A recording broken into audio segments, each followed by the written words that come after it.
किस प्रकार से आपको बेस हाइड्रोलाइसिस के बाद बेस हाइड्रोलाइसिस में आती है कॉन्जुगेटेड बेस मैकेनिज्म क्या होती है, कौन से ऑर्डर काइनेटिक्स को फॉलो करती है।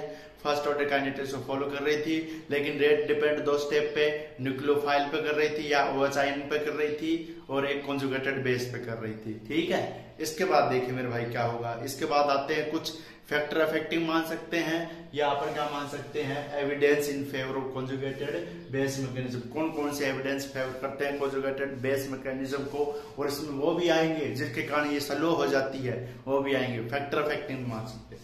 फर्स्ट आता है, ये देखिए, यदि कोबाल्ट, लिख भी लीजिए, यदि कोबाल्ट थर्ड कॉम्प्लेक्स में, यदि कोबाल्ट थर्ड कॉम्प्लेक्स में ऐसा आयन ले जिसमें एसिडिक H एब्सेंट हो, एसिडिक H एब्सेंट हो, तो बेस हाइड्रोलाइसिस का निर्माण नहीं होगा, बेस हाइड्रोलाइसिस का निर्माण नहीं होगा।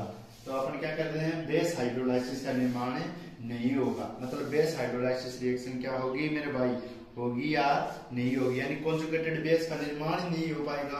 अरे निर्माण होने के लिए क्या चाहिए, एसिडिक H चाहिए, एसिडिक H है ही नहीं तो कहां से मिला जाएगा। अगर किसी प्यार कर रहा है कोई तो उसको पास नेगेटिव है मेरे भाई, और उसको प्लस पड़ा हुआ है तो उसको नेगेटिव ही चाहिए। अगर नेगेटिव वाला है ही नहीं, H नहीं है जो उसको दे सके, तो क्या करेगा, विस्थापित तो कर देगा, लेकिन मेरा भाई कॉन्जुगेटेड बेस ही नहीं बना तो कैसे ये हो जाएगी फेवर। तो देखिए इसमें, यदि कोबाल्ट सेकंड कॉम्प्लेक्स में आयन ले जिसमें एसिडिक H एब्सेंट हो तो बेस हाइड्रोलाइसिस का निर्माण नहीं होगा। जैसे बेस हाइड्रोलाइसिस प्रोसेस 2 नंबर बाद बेस हाइड्रोलाइसिस प्रोसेस इस कारण से स्लो हो जाती है, स्लो हो जाती है। अब इसके बाद देखिए कोबाल्ट है, अब ये एथिलीन है, ये एथिलीन डाइएमीन है, एथिलीन डाइएमीन है, ठीक है। इसके बाद ब्रोमो है, 3 चार्ज है, OH न्यूक्लियोफाइल की तरह बिहेव कर रहा है। अब ये प्लस पे जुड़ेगा तो प्लस पे जुड़ेगा, पहले तो सब्स्टिट्यूशन होगा, OH को बाहर, Br को बाहर निकाल देगा, खुद जुड़ जाएगा। लेकिन मेरे भाई कहीं कॉन्जुगेटेड बेस बना नहीं बना, OH आके बैठ गया, बेस नहीं बना, H प्लस देने वाला है ही नहीं, इसमें कौन देगा, H प्लस हो तभी तो दे। अरे किसी के पास सेटिंग करने के लिए है ही नहीं कुछ, तो कहां से दे देगा ये। इसके बाद लिखिए बेस हाइड्रोलाइसिस का, यदि बेस हाइड्रोलाइसिस में H2O2 डाल दे तो, H2O2 डाल दे तो बेस हाइड्रोलाइसिस की conjugated base mechanism reaction, base hydrolysis की conjugated base mechanism reaction slow हो जाती है, या बेस हाइड्रोलाइसिस रिएक्शन स्लो हो जाती है। तो इसमें देखिए क्या है, OH माइनस न्यूक्लियोफाइल ग्रुप में ये है पेरोक्साइड, पेरोक्साइड ठीक है, -1 होती है इसकी ऑक्सीडेशन स्टेट। अब ये क्या होता है पेरोक्साइड, पेरोक्साइड अपन क्या क्या इस्तेमाल करते हैं, मार्कोनी या anti Markovnikov, anti Markovnikov of नियम में पेरोक्साइड, ठीक है। हेट्रोलाइसिस या कौन सा लाइसिस करवाएगा, होमोलाइसिस, हेट्रोलाइसिस, पेरोक्साइड की प्रेजेंस आती है जब तक। तो यहाँ पर क्या हो जाएगा, H2 है, एक H इसके खींच लेगा, HO2 माइनस, तो H2O और HO2 माइनस, ये कौन सा आयन है, पेरोक्सो आयन। तो न्यूक्लियोफिलिसिटी का ऑर्डर पता करें तो किसका ज्यादा है, HO2 का या OH का, पेरोक्सो आयन का ज्यादा है, तो न्यूक्लियोफाइल ऑर्डर। तो अपन इसमें क्या लिख देंगे, लिख लीजिए। इसके बाद आता है HO2 एक गुड या स्ट्रॉन्ग न्यूक्लियोफाइल होता है, HO2 एक गुड या स्ट्रॉन्ग न्यूक्लियोफाइल होता है। अतः इसी प्रेजेंस के कारण OH की कंडीशन में कमी आ जाती है, OH की कंसंट्रेशन में कमी आ जाती है, तो कॉन्जुगेटेड बेस की कंसंट्रेशन में भी कमी होती है, कॉन्जुगेटेड बेस की कंसंट्रेशन में भी कमी होती है। अतः ये बेस हाइड्रोलाइसिस रिएक्शन स्लो होती है, ठीक है। अब इसके बाद लिखिए थर्ड पॉइंट डालिए, सिस कॉम्प्लेक्स में बेस हाइड्रोलाइसिस रिएक्शन फास्ट होती है, जबकि ट्रांस कॉम्प्लेक्स में base hydrolysis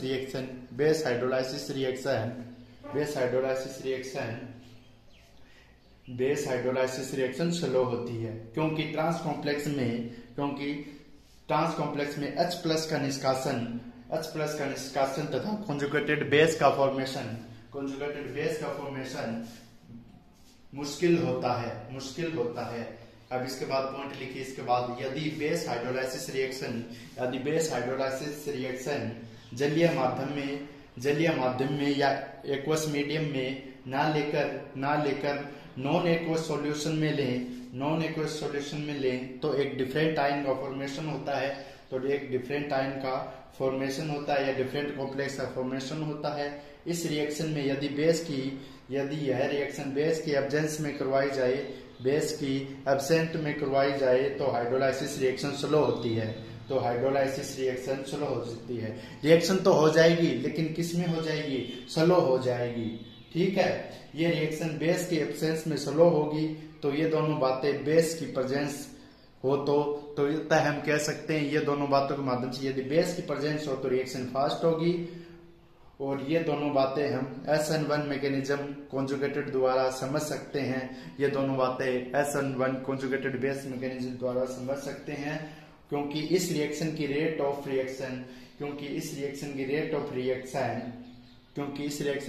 of reaction conjugated base की कंसंट्रेशन पर डिपेंड करती है, जबकि OH आयन पर डिपेंड नहीं करती। तो ये यही कहना चाहता है, क्या ये बेस हाइड्रोलाइसिस रिएक्शन को बता देता है कौन कौन सा फेवर है, कौन कौन सा नहीं। आया सभी मामला समझ में? यानी क्या क्या कहना चाहता है? पेरोक्साइड डाल दे, इसके द्वारा पता चल जाता है अपन ने बेस हाइड्रोलाइसिस रिएक्शन होगी नहीं होगी। दूसरी बात, इसमें भी पता चल जाता है बेस हाइड्रोलाइसिस रिएक्शन होगी या नहीं होगी। H+ होगा तो बेस हाइड्रोलाइसिस रिएक्शन होगी, नहीं तब क्या होगी? स्लो होगी। ठीक है, इस प्रकार से। तो इसके बाद में अपने जो लिखा है उसकी थोड़ी सी एक और लिख देते हैं बातें। तो लिख लीजिए क्या लिखना है।